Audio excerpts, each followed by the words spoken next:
So today we're going to talk about two amazing games. One because it's actually amazing and really cool and something that I almost completely missed, and another one that is just incredibly amazingly bad. And you're definitely going to want to hang around for that one. The gameplay alone is worth it. I'm telling you, it's hilarious. Anyway, what we're doing here today is we're going to start a new series. How often have you went to the Nintendo eShop and seen games that were like $14.99 but they're on sale for $1.99? They're just recently released. There's not a lot of reviews out for them, so you don't know how well they're going to perform. Now, there's also some other games that just maybe fly under the radar. I'm going to be taking a look at all of these games at the beginning of every week. Not all of them, collectively, but what I'll be doing is releasing a video once a week with maybe 1 to 3 different games and doing about a 3 or 4 minute review. I admit I have not finished most of these games or will not finish most of these games at the time of the review, but the purpose of these videos is not really for a full review. It's more to give you about 5 to 10 hours of gameplay from my perspective and to tell you if they're worth,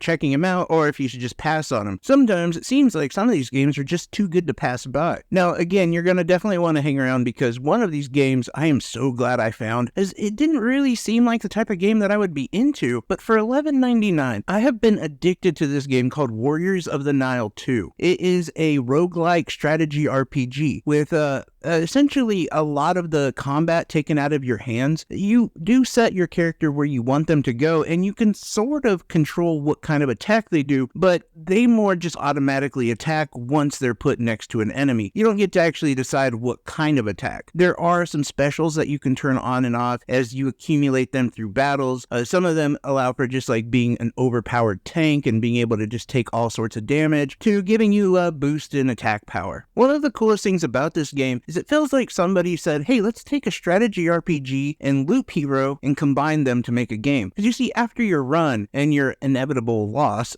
you will take skill points back with you, leveling up, and money. And what you can do with your characters, aside from build them up and add permanent upgrades to them so that your next run will be a little bit easier, you also can start building a stronghold, a base. And let me tell you, this plays a lot more like a city than it does just like a fort. Like, you're adding tons of different buildings to it. You have a nice little, image of what your town looks like now as you're just continuing to add more to it. And what it will do is allow you to get more things like equipment, accessories, even allow you access to other things that you wouldn't have previous, certain tablets or just certain weapons that you can find while you're out, and even to the point where buffs and debuffs are allowed. Now, like I said, I haven't gotten that far in the game because honestly, I'm not that great at it, but I have had so much fun playing it. Graphically, the game looks good. I mean, it doesn't look much better than like a cell phone game, but it doesn't need to. The depth of combat is pretty shallow if I'm honest, but that's okay because it has depth in other places. For instance, unlocking other characters, other units that you can use, to building up your city, and ultimately just leveling up your characters so that they can finally get through some of these really difficult boss fights, which are frustrating but not that bad, because that is one thing about the game, is it's just a lot of fun. You don't ultimately get overpowered as soon as you start playing, and yeah, that's a good thing and a bad thing, because as soon as you do get to a boss though, there is quite a difficulty spike. It does allow you to feel like, hey, I know what I'm doing and my team's going to be able to make it, and then you just get obliterated. But at the same time, while you're doing these easier battles before the actual boss fight, you're actually collecting a lot of resources that you can take with you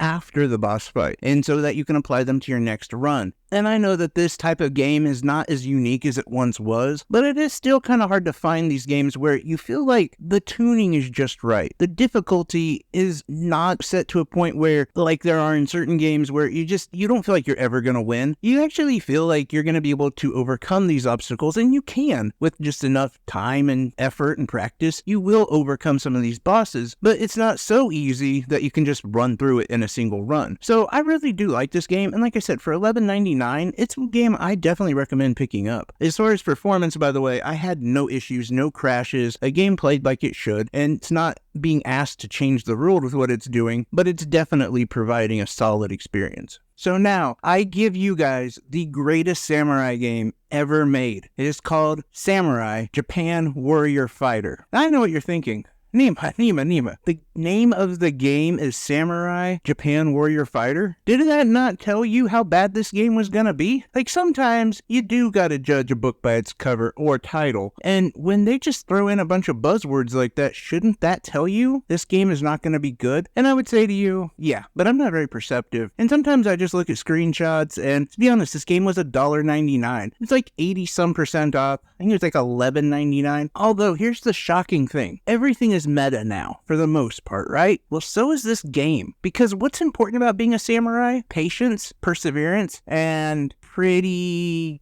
crappy performance, right?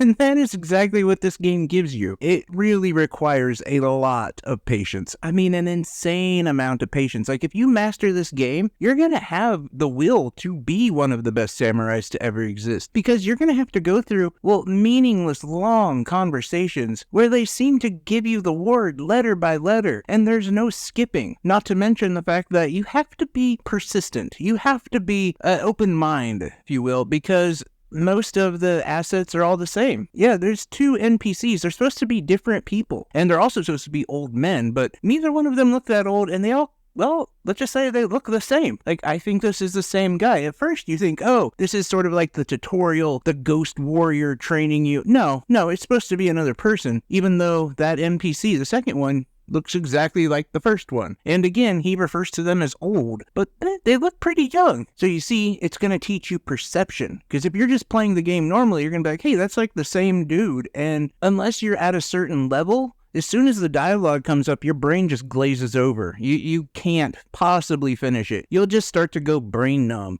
Too much of this and you'll find yourself hugging strangers, licking windows, farting in the bathtub for a good laugh. All of these things are a real danger if you play this game too long and you don't take that training serious. And that's only half of what this game has to teach you. You see, performance is the other aspect. Most games won't teach you the valuable lesson that if you hit a button, your character will do what they should, right? They'll just, almost like that's how it's supposed to be, right? No, not Samurai, Japan, Warrior, Ninja, whatever it's called. No, this game teaches you to be more fluid. Helps you understand that things are not always going to go your way in a battle. And if you press a button and your character doesn't do what you think they should do, in fact, sometimes you press the button and your character does it 10, 15 seconds later, well, that's just part of it, right? It teaches you to think on your feet. And sometimes when an enemy just falls down and dies randomly, again, that's just the unexpected. You're supposed to be learning these lessons. That is why Samurai, Japan, Warrior, Ninja, Monkey, Kennedy Jr. is one of the best games ever made because it makes you a better gamer and ultimately, potentially, a samurai. Yeah, no, don't buy this game, okay?